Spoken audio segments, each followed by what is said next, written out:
અડધે પહોંચ્યો ને ત્યાં એક ભાઈને પડી ગયો કે જે માલ સામાન ઉપર ડુંગરે માતાજીએ ચડાવે છે, ત્યાં કામ છે ચાલુ છે મંદિરનું ગેટનું ને એનું, એટલે ત્યાં એ માલ સામાન સિમેન્ટ ને રેતી એવું બધું ચડાવે છે. તો હાલો એની આજ વાત કરીએ. જય માતાજી.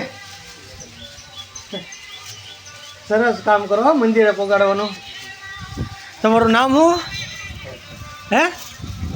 ભરતભાઈ. સરસ સરસ સરસ. જો આ મંદિરે પોગાડે છે, સિમેન્ટનું પોટલું લઈને જો માથે ચડાવીને અને મંદિર માથે કામ ચાલે છે ત્યાં પોગાડે છે. આ દાદરા 365 દાદરા છે, જો એ ચડાવે છે. હે આપણે આમ નામ ચડવું હોય તો ચડી નહીં શકતા. આ ભાઈ એમને જો સિમેન્ટની ઠેલી ખંભે નાખીને ચડાવી દે છે.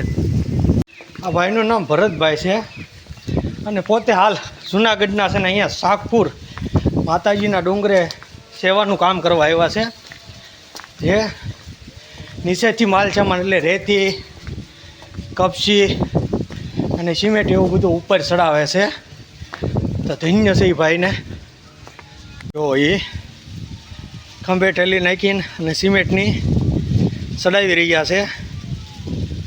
અને આ એટલો ડુંગરો હજી બાકી છે ને એ આમ છે. જો કહેવાય ને હિંમતને દા દેવી પડે. 365 દાદરા ખાલી આમનામ ચડવાના હોય ને તો હા ચડી ગયો અને થાકી ગયો. તો એ ભાઈ સિમેન્ટની ઠેલીનો કવડો વજન થાય, કપચીનો વજન કવડો થાય, રેતીનો વજન કવડો થાય. ખંભે નાખીને વગર પોતરે એક પણ પોરો નહીં ખાવાનો અને વગર પોરે ઠેલી ચડાઈ ગઈ. હે એ તો માતાજીની કૃપા હોય તે થાય. એનું મૂળ ગામ જુનાગઢ છે અને જુનાગઢથી અહીં આવ્યા છે સેવાના કામે. માતાજીને આ ખોડિયારમાં શાકપુર છે સાનિધ્ય, એના દરબારમાં સેવાના કામે આવ્યા છે. કારણ કે અહીં માતાજીનું મંદિર ઉપર ગેટનું અને મંદિરનું કામ ચાલે છે.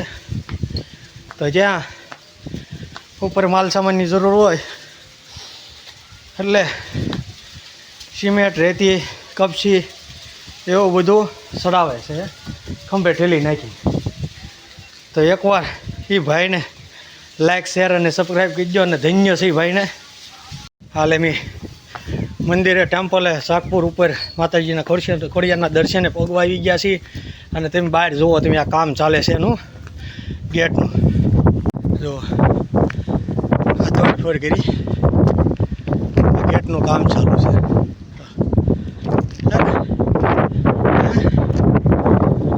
હા તો હું ક્યાં બાપુ પીવું છું. જય મા. 2 કલાકના માટે